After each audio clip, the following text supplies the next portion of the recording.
On se trouve dans un site assez exceptionnel parce que le site a 2000 ans et on oublie que Colombier, avant tout, c'est un site romain et après on a construit le château du Moyen-Âge sur les fondations romaines.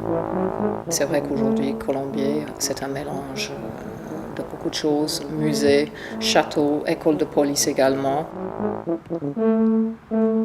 Le musée militaire des toiles peintes de Colombier, c'est plus qu'une collection d'armes et puis c'est plus qu'une collection de textiles. On doit aussi présenter l'histoire des gens de la région à travers ces industries, que ce soit les indiennes ou l'armurerie. On en parle très peu, mais on oublie que les horlogers fabriquaient aussi les armes.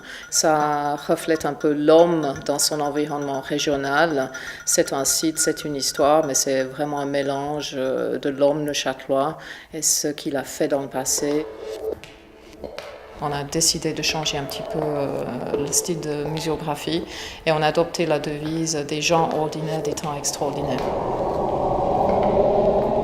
Ça, c'est le tout dernier travail d'un artiste anglais, Jerry Embleton, qui travaille beaucoup dans les musées anglo-saxons. C'est quelqu'un qui raconte l'histoire à travers les yeux, comme si vous y étiez, dans un contexte moins glorieux qu'on a toujours présenté à Colombier jusqu'à maintenant.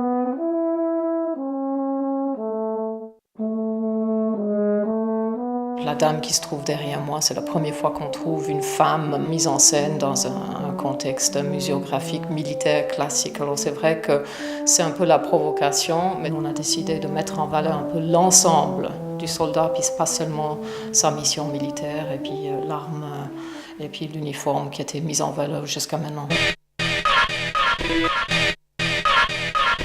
Colombier doit être maintenant perçu par le public comme un endroit accueillant et moins restrictif que dans le passé. C'est un peu la volonté d'ouvrir plus. On veut maintenir les anciens publics, ça c'est clair, mais je veux agrandir plus pour pouvoir mieux partager ce bâtiment qui appartient à tous, parce que je souligne qu'il est cantonal et les gens l'ignorent.